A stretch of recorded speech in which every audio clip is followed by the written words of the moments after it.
नमस्कार, इन खबर राजस्थान में आपका स्वागत है। मैं हूं आपके साथ सत्येंद्र शर्मा। राजस्थान विधानसभा चुनाव नजदीक है और कर्नाटक चुनाव खत्म होने के बाद अब राजस्थान को लेकर कांग्रेस आलाकमान सक्रिय हो गया है।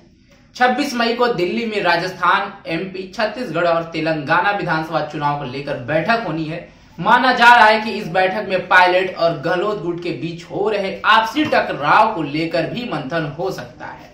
अब आलाकमान राजस्थान में इस मुद्दे को पेंडिंग में रखना नहीं चाहती है, क्योंकि यह तो कांग्रेस आलाकमान भी जानती है कि यदि इस मामले में अब कोई फैसला नहीं किया गया तो इसका खामियाजा चुनाव में भुगतना पड़ सकता है। यही वजह है कि दिल्ली में अब कांग्रेस मुख्यालय पर गतिविधि तेज हो गई है। सचिन पायलट भी अब दिल्ली लौट गए हैं। अब जल्द ही गहलोत दिल्ली के लिए रवाना होने वाले हैं। इधर गहलोत रंधावा के जरिए अपनी शर्तें आलाकमान तक पहुंचाने की कोशिश में है, तो वहीं पायलट भी अपनी मांगे पर अड़े हुए हैं।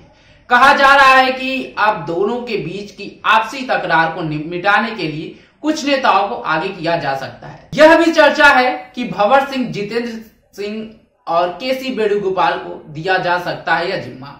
इससे पहले ये कोशिश कमलनाथ भी कर चुके हैं। इसके अलावा संभावना है कि आलाकमान 25 सितंबर की बगावत को लेकर इस दिन के सूत्रधार यानी शांति धारीवाल, डॉक्टर महेश जोशी और धर्मेंद्र राठौर पर भी कोई बड़ा फैसला ले सकता है। वहीं अब सचिन पायलट के अल्टीमेटम का दिन खत्म होने वाला है। महज अब 6 दिन बचे हैं जो सचिन पायलट ने 3 मांगे रखी थी और हमारे यह तीनों मांग इस महीने के अंत तक पूरा हो जाना चाहिए। अगर हमारी तीनों मांग पूरा नहीं होती है तो हम अगले महीने से पूरे प्रदेश में एक बड़ा आंदोलन छेड़ेंगे।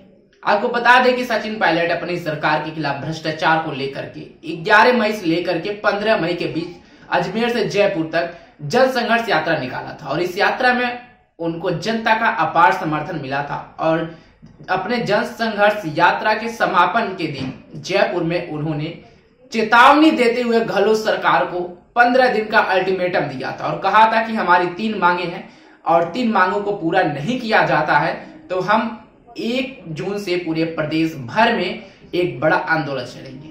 अब देखना यह होगा कि 26 मई की कांग्रेस की बैठक है, उसमें क्या फैसला लिया जाता है। सचिन पायलट के ऊपर कोई कार्रवाई की जाती है या उनकी मांगों को पूरा किया जाता है, और अगर सचिन पायलट की मांगों को पूरा नहीं किया जाता है तो इस पर सचिन पायलट का क्या रुख होगा, ये तो आने वाला अब समय ही बताएगा। राजस्थान से जुड़ी तमाम खबरों की जानकारी के लिए आप बने रहे हमारे साथ और देखते रहे इन खबर राजस्थान। नमस्कार।